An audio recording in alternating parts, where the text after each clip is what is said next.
pense qu'on va commencer. Bonjour tout le monde, bonjour aux personnes qui se connectent, qui sont en train de se connecter, qui se sont connectées.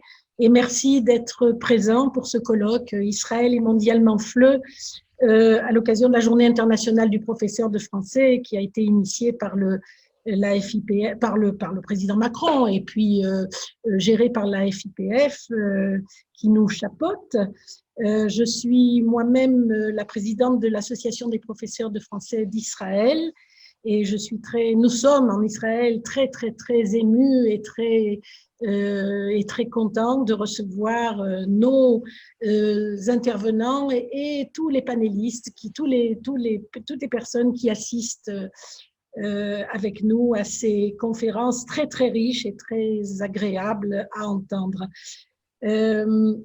Monsieur Julián Serrano Heras, je ne sais pas si je dois dire ou Heras. Parce que je l'appelle Julián pour l'instant. Voilà, c'est ça. Voilà, donc est à Madrid, en Espagne, et il est professeur de la faculté d'éducation de Cuenca et il est également le président de la Fédération espagnole des associations de professeurs de français, ce qui vous laisse penser à tous qu'il a une très belle carrière double peut-être d'enseignant et d'enseignement et associatif. La question associative pour moi est très présente puisque c'est par ce biais que je connais Julián quand il était président de la Commission Europe de l'Ouest de la Fédération internationale des professeurs de français. Et c'est à ce titre il est bien entendu président aujourd'hui de la Fédération espagnole des associations de professeurs de français et il est aussi partenaire du projet REAL, qui est un réseau européen des associations d'enseignants de langue. Et c'est de ce sujet qu'il va nous entretenir. Quelle est la part des associations dans le plurilinguisme, dans la diffusion des langues, je pense, et je vais, Julián, te laisser la parole pour que tu nous éclaires sur ce sujet. Merci beaucoup. Merci à l'Association d'Israël, merci à l'ambassade de France. Merci à la République française d'avoir eu cette initiative de rendre hommage aux professeurs de français qui ont réclamé depuis toujours appartenir à la francophonie, en vrai, parce qu'on on sent la francophonie dans nos vies, dans nos professions, et nous sommes évidemment un facteur et un membre très important, essentiel de l'action pour le français, pour la culture, pour la langue, dans tout le monde. Merci et félicitations donc à tous les professeurs de français du monde entier, de tous les niveaux, de tous les âges, de toutes les sensibilités.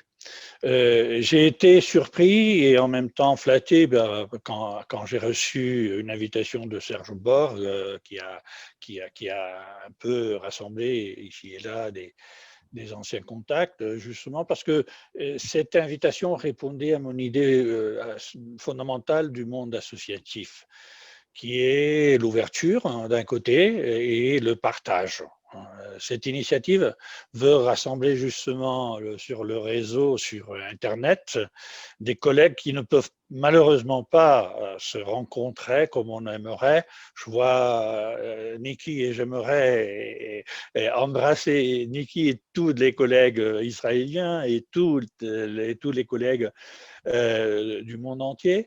Mais bon, malheureusement, on est séparés par une pandémie inattendue et qu'on ne veut pas, mais dont on doit tirer les conséquences, apprendre des leçons et continuer. J'insiste sur, voilà, sur l'objectif de rassembler sur le réseau intervenants et participants de tout le monde pour partager nos préoccupations, nos besoins et nos espoirs d'information, de formation et pourquoi pas d'affection. Je suis convaincu que c'est la meilleure façon de se ressourcer en tant que prof et en tant que personne. J'espère que cette journée vous apportera un plus de motivation pour développer la tâche la plus belle du monde, celle d'enseigner, d'éduquer, la seule tâche capable de changer et d'améliorer le monde, comme disait Mandela. Je vais partager mon écran et je vais essayer de retrouver le partage d'écran. En bas de En toi. bas, oui, oui, voilà. Et ça doit venir. Voilà. Et donc, je commence, voilà, on m'a très bien présenté, mais je souligne un peu, je suis professeur et formateur en TIS, apprentissage des langues, professeur à l'Université de Castilla-La Mancha, à Cuenca. Hein. Vous voyez mon écran, la présentation? Oui, oui, oui, oui, tout à fait. D'accord. Donc là, voilà, je vous invite à venir à Cuenca. Il est toujours enfin, mon petit coin où je travaille, où je vis. Et c'est un endroit comme Tolède, à côté de Tolède, où on a vécu, où les trois cultures qui ont partagé l'Espagne pendant des siècles ont vécu ensemble en paix, avec des discussions comme il se doit, mais voilà, c'est là que je travaille et dans ma carrière, comme on a dit, je me suis impliqué surtout dans le monde associatif. J'ai une carrière comme professeur, comme formateur, évidemment, mais ce qui m'a préoccupé le plus, c'est justement le monde associatif. Je me suis investi depuis le début de ma carrière à la création de l'association, de la petite association de Cuenca, qui s'est fédérée à la Fédération espagnole avec d'autres associations. Nous sommes 25 associations de différents types, provinciales, régionales, nationales, et qui essayons de travailler sur les trois aspects fondamentaux du monde associatif: la diffusion de la langue et de la culture, la formation de nos membres et de nous-mêmes par la mise en commun de ressources, l'organisation et participation à des activités de formation comme des journées, comme des rencontres, des journées de réflexion, de congrès. Dans ce sens-là, voilà, vous voyez là un panorama des associations locales fondamentales chez nous pour assurer le contact avec les écoles, avec les lycées, avec les parents d'élèves, très important, avec les autorités locales pour diffuser et travailler dans la conscience collective du plurilinguisme qui est l'autre côté de mon intervention. Il est fondamental d'être proche des gens qui vivent l'éducation et pour lesquels qui vont choisir en réalité des options de une langue, deux langues, trois langues, comment, hein, etc. Il est important dans un monde comme l'Espagne qui est décentralisé et donc divisé en régions, en communautés autonomes, on pourrait dire presque des États d'un État fédéral, de travailler avec des autorités qui gèrent le système éducatif dans notre propre région. Et il est important de travailler de façon nationale, donc pour assurer les relations avec les ministères, pour assurer la relation avec l'ambassade, pour assurer la représentation internationale. Il serait très difficile de débarquer 25 associations espagnoles dans une fédération internationale ou la Commission d'Europe de l'Ouest où il y a une trentaine d'associations nationales. Donc, il faut coordonner justement ça.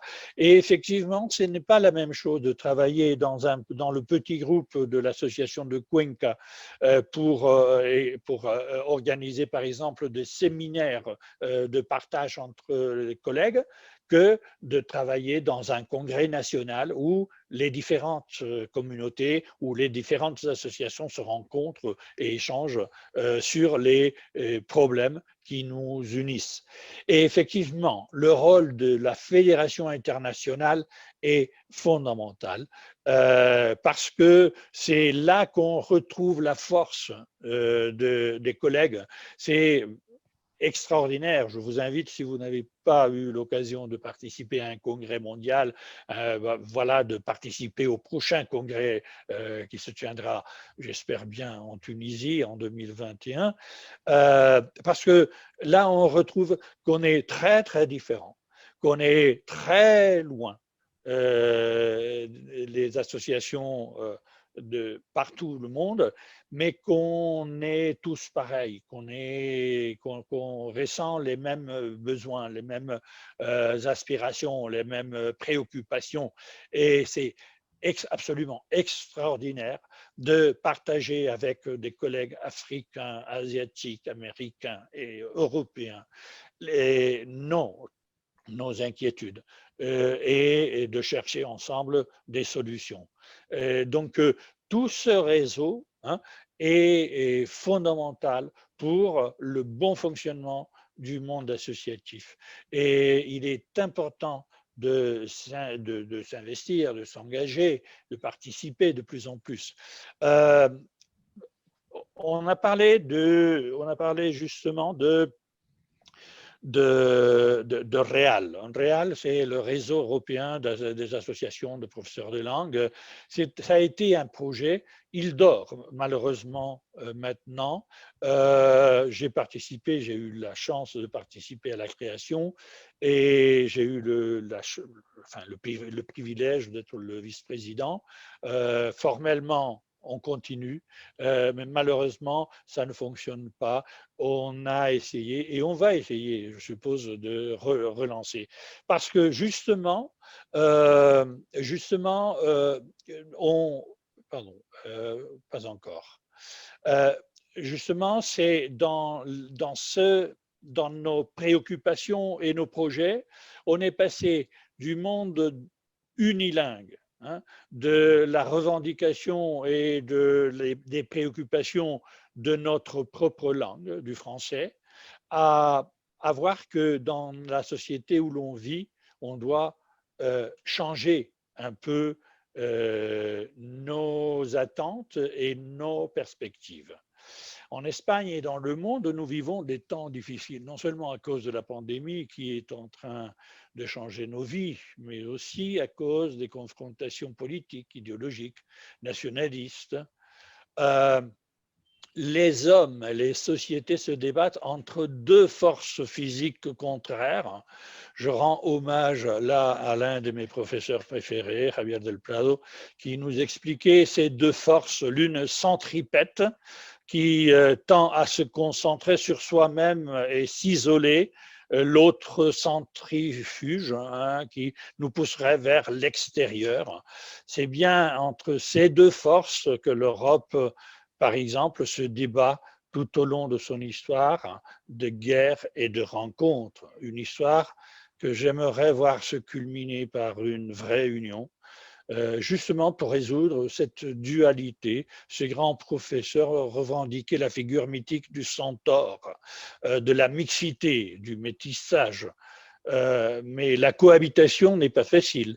Et depuis la tour de Babel, les langues expliquent et facilitent la désunion, la séparation et l'isolement des peuples.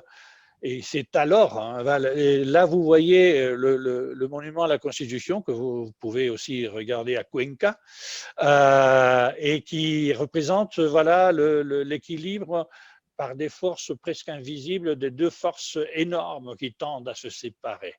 Oui. Voilà, c'est alors que l'humanité s'est rendue compte qu'il fallait compenser cette force centrifuge et que le professeur de langue commence à jouer leur rôle de médiateur pour rassembler les peuples, tout en respectant la diversité et les identités des personnes et des nations.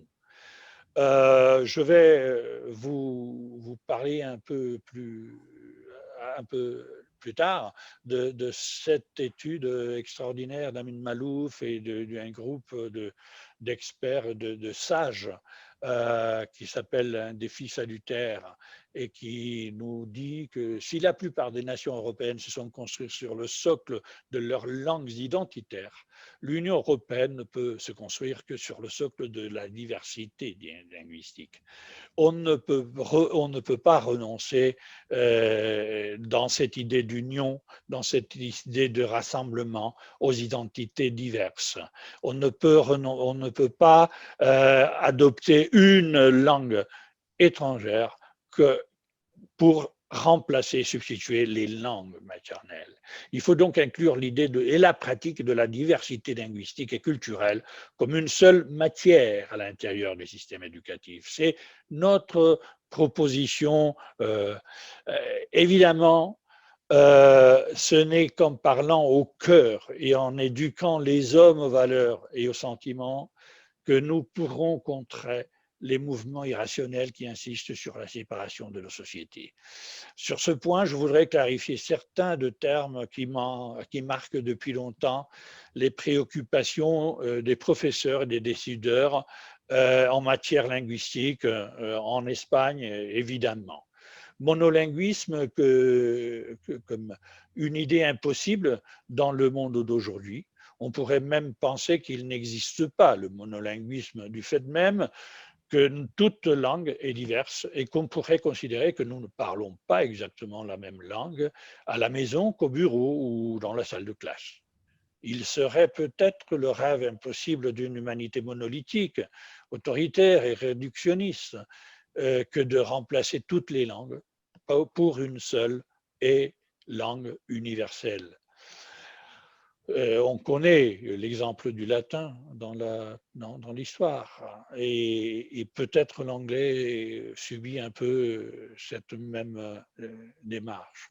Le bilinguisme et l'enseignement bilingue, ce sont deux termes qui pourraient se confondre et qu'au moins en Espagne sont très à la mode parce que la plupart des autorités et une partie de la société sont obsédés par l'apprentissage de l'anglais surtout, alors qu'il convient peut-être de faire la différence entre bilinguisme, phénomène naturel d'apprentissage de deux langues qui cohabitent à travers deux ambiances linguistiques en permanence coexistantes, et l'enseignement bilingue, qui est un système où un établissement met en place l'apprentissage plus ou moins renforcé d'une deuxième langue, avec des matières enseignées, pas forcément apprises, ça c'est autre chose, en cette deuxième langue. Des fois, l'enseignement bilingue que je défends, s'il est bien appliqué, chez nous, on doit le critiquer fortement parce que des fois, ça a été le résultat d'une opération politique publicitaire, politico-publicitaire, et qui n'a pas été mise en place avec la suffisante réflexion et la suffisante préparation. Il faut finalement distinguer entre multilinguisme, le phénomène de coexistence de plusieurs langues dans un territoire ou parmi une population déterminée, et plurilinguisme qui serait la connaissance et utilisation de plusieurs langues par une seule personne ou dans une société, par une société. C'est le plurilinguisme qui est la seule réponse possible au problème de l'intégration de nations, de langues et de cultures différentes, sans que ces nations soient obligées de renoncer à leurs propres identités. Si on décide de tout faire en anglais, pourquoi continuer à apprendre et à parler en espagnol, en français, en allemand, dans nos propres langues? Il y a quelque temps, l'idée de l'Europe a été dessinée devant nous comme l'Eldorado auquel nous aspirions tous, comme la maison commune qui nous accueillerait et dans laquelle nous nous retrouverions, peut-être comme dans une auberge espagnole. Je suppose que vous connaissez le film, sinon je vous conseille de le regarder.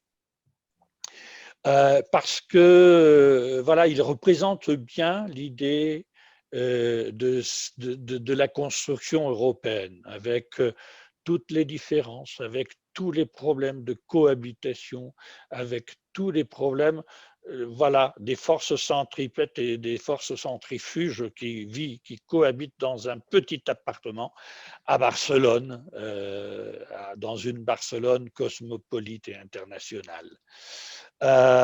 C'est un exemple d'Erasmus. Erasmus est le programme qui plus a travaillé, qui même mieux a travaillé pour l'Union européenne. Voilà, cette idée de l'Europe comme l'Eldorado a changé dernièrement. Malheureusement, aujourd'hui, l'un des pays les plus importants de l'Union quitte l'Union. Plusieurs pays sont enclins à des nationalismes excluants et l'idée grandit que l'Europe ne peut exister qu'en se fermant aux autres, en se retranchant sur leurs propres frontières, que ce soit pour des raisons raciales, religieuses, sociales. Moi, je suis convaincu que l'Europe devrait insister sur son projet d'union, qui est peut-être le projet le plus ambitieux de l'humanité, et que ce projet devrait être le germe d'une union encore plus large. Car nous découvrons de plus en plus que nos vrais problèmes et leurs solutions ont une dimension globale, mondiale, universelle. On peut aborder la diversité comme un problème en luttant contre elle pour unifier, centraliser, contrôler, ou bien comme une richesse essayant de s'intégrer, de les partager. La question se pose chez nous, chez tous les peuples, car les voyages, les migrations, les métissages constituent l'essence même de l'être humain. L'Europe, qui doit être reconstruite à partir de la diversité, semble avoir de meilleures chances de créer un modèle différent.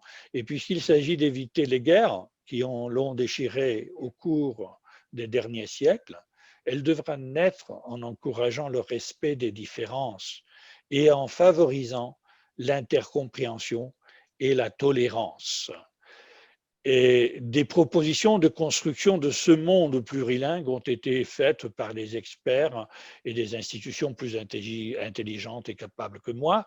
Je recommande, voilà, je reviens sur le groupe des intellectuels pour le dialogue interculturel constitué à l'initiative de la Commission européenne en 2008 et qui a écrit ce magnifique ouvrage qui nous propose par exemple l'idée d'introduire dans le système éducatif au moins une langue de communication internationale, comme pourrait être l'anglais, l'espagnol, le français, hein, et une langue personnelle adoptive, où l'affection est fondamentale, où le lien par le cœur avec la langue, avec la culture, par proximité, par éloignement, ça c'est pareil. Hein, mais intégrer le côté affectif dans l'apprentissage des langues est fondamental.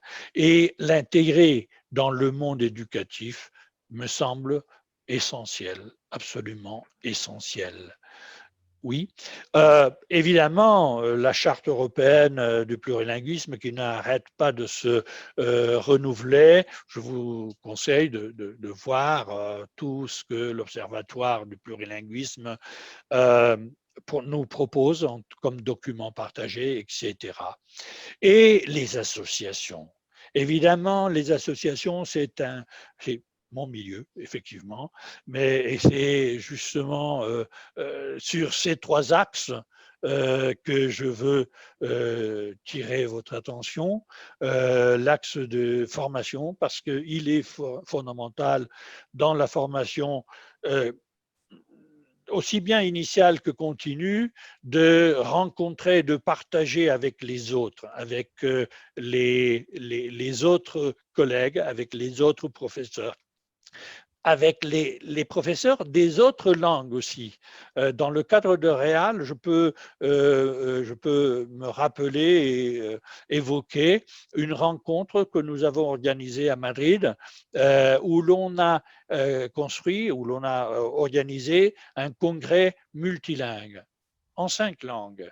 Avec des participants de différents pays, avec la traduction assurée à des moments précis pour des plénières, hein, et où chaque intervenant intervenait dans sa propre langue et les autres comprenaient.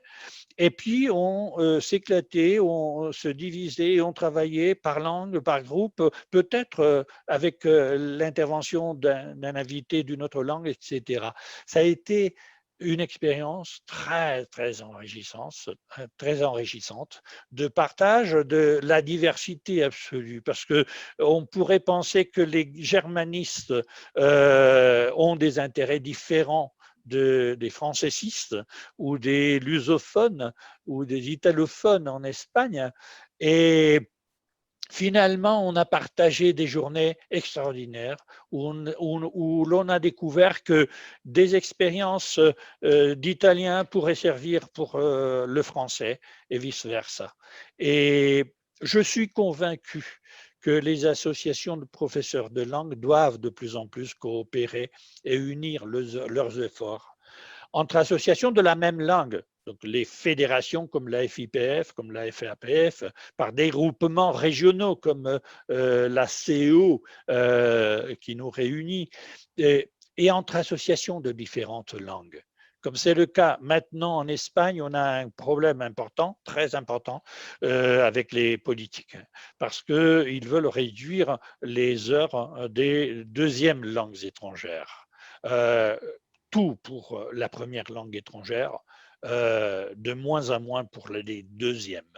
Donc, depuis quelque temps, on collabore, la FAPF, la Fédération espagnole d'associations de professeurs de français, avec la FAGE, la Fédération des associations des germanistes d'Espagne, avec l'Association des italianistes et avec les associations de lusophones, pour revendiquer le plurilinguisme dans le système éducatif espagnol, alors que différentes communautés autonomes, justement, prennent des mesures qui ne favorisent pas ce plurilinguisme. Et voilà, l'éducation ne devrait pas être soumise à des caprices momentanés pour construire le système éducatif plurilingue auquel on aspire. Il ne suffit pas d'un décret, mais d'un processus qui tienne compte de certains facteurs importants, dont je soulignerai très rapidement les suivants. Le temps avance dangereusement, mais je vais passer très rapidement. Qualité face à quantité. On est préoccupé, d'après l'expérience de l'Espagne, on est très préoccupé d'offrir beaucoup d'heures pour la langue étrangère. Hein, beaucoup d'heures, beaucoup beaucoup de temps, beaucoup de ressources, etc. Et on ne tient pas suffisamment compte de la qualité de la formation de professeurs, de la qualité de conditions d'apprentissage, de la qualité de la progression. Dans ce sens-là, voilà, la conscience sociale est fondamentale et les associations jouent un rôle extraordinaire. impliquer les élèves, impliquer les collègues, impliquer les autorités et impliquer les parents. Cette sensibilisation au plurilinguisme doit se faire de façon beaucoup plus importante que la manipulation de faire croire qu'une seule langue suffit pour tout. Ce n'est pas vrai. Il est important, il est fondamental d'assurer la formation. Et là, il faut réclamer que la formation initiale soit suffisante et très importante et que la formation continue soit assurée.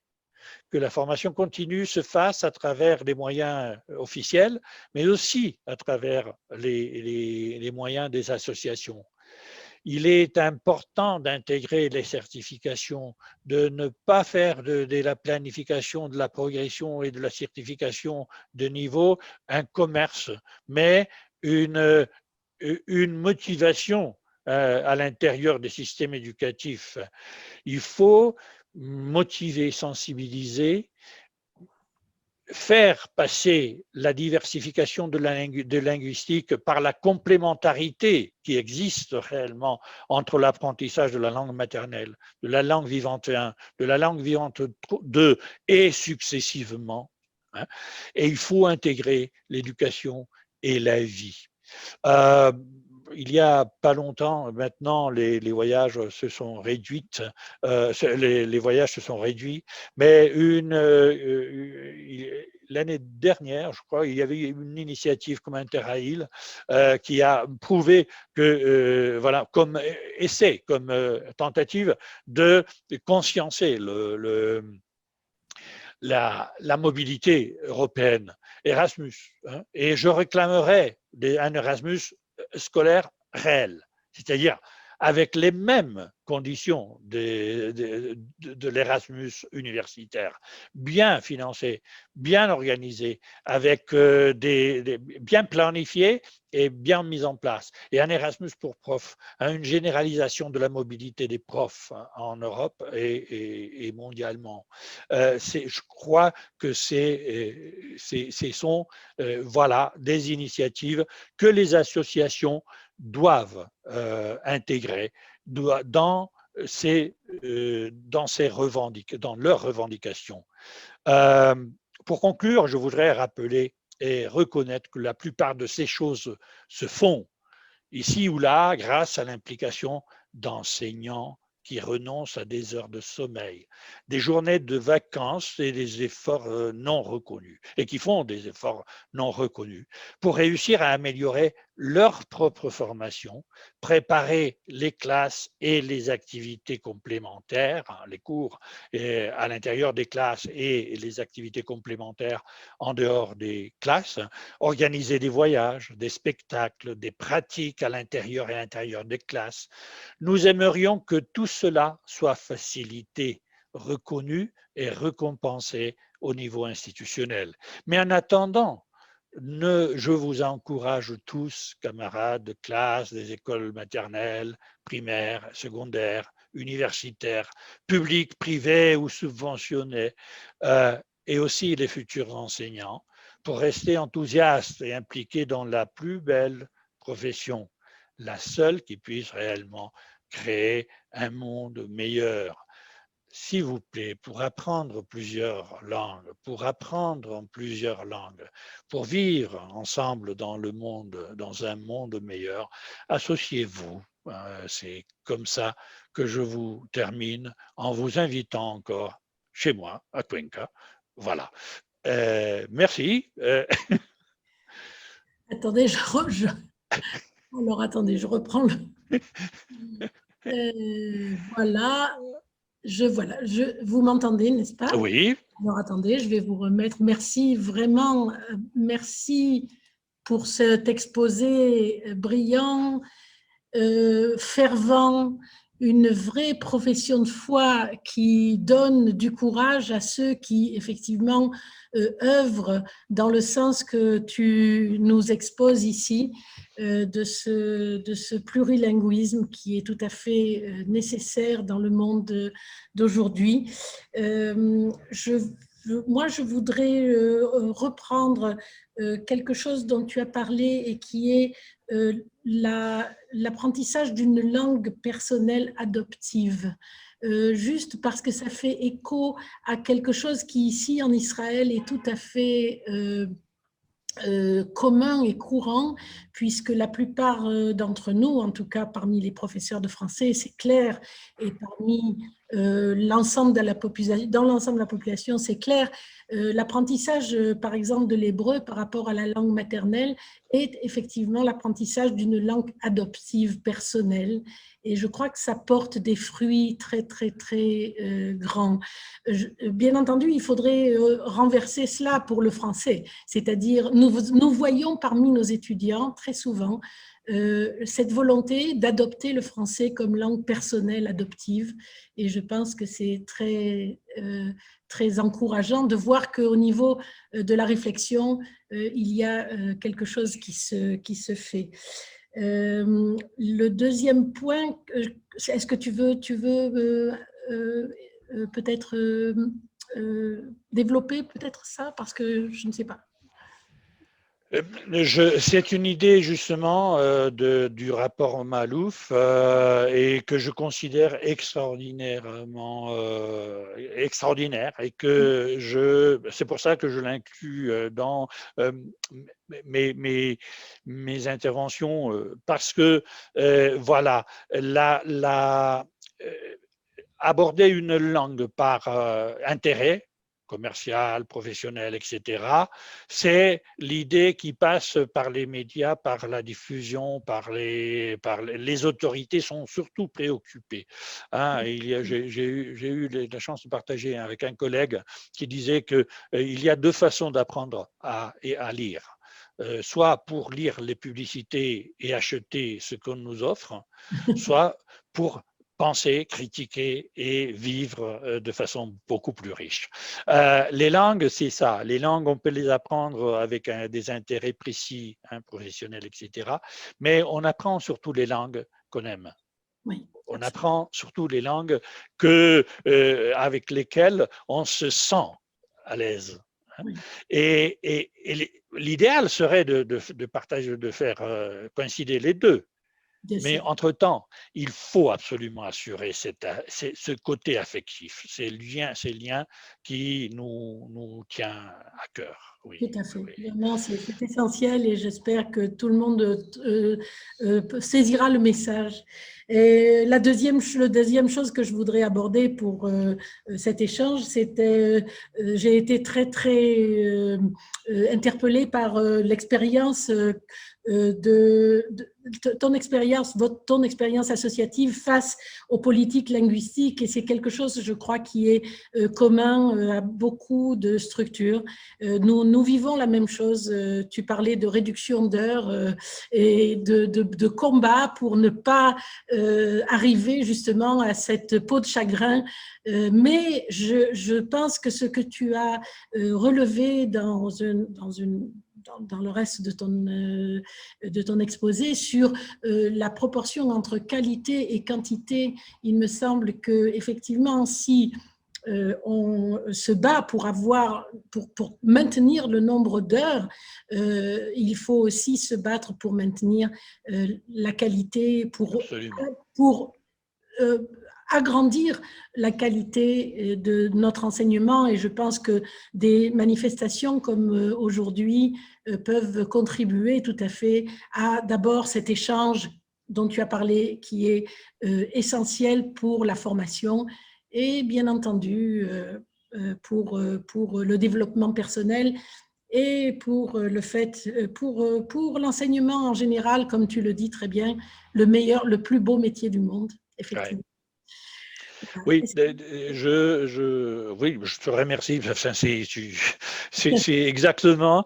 Nous, dans cette recherche d'équilibre entre première, deuxième langue étrangère, troisième langue étrangère, et ce déséquilibre intérêt intéressés de favoriser et de promouvoir surtout la quantité d'heures et d'efforts pour une seule langue, nous avons commencé à revendiquer une matière qui ne soit pas première langue, deuxième langue, mais une matière plurilinguisme.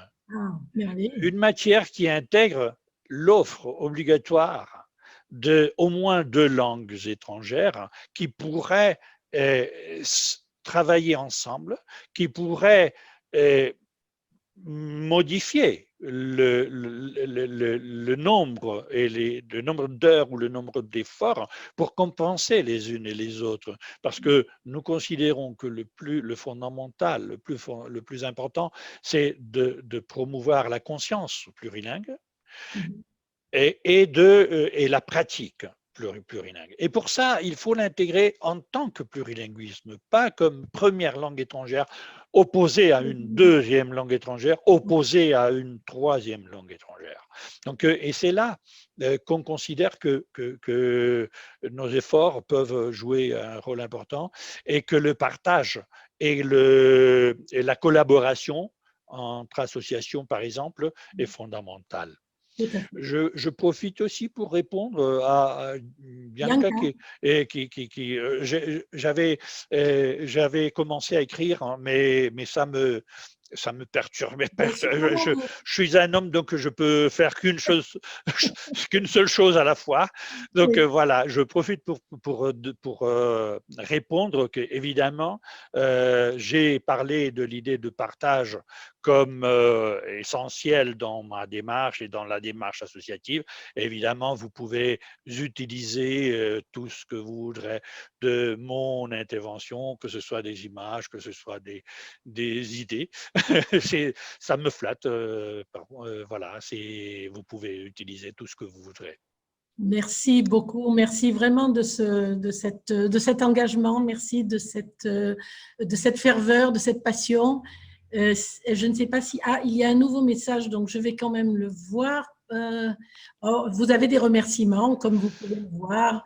Merci à tous, surtout d'être là et de vos travaux, hein, de vos engagements.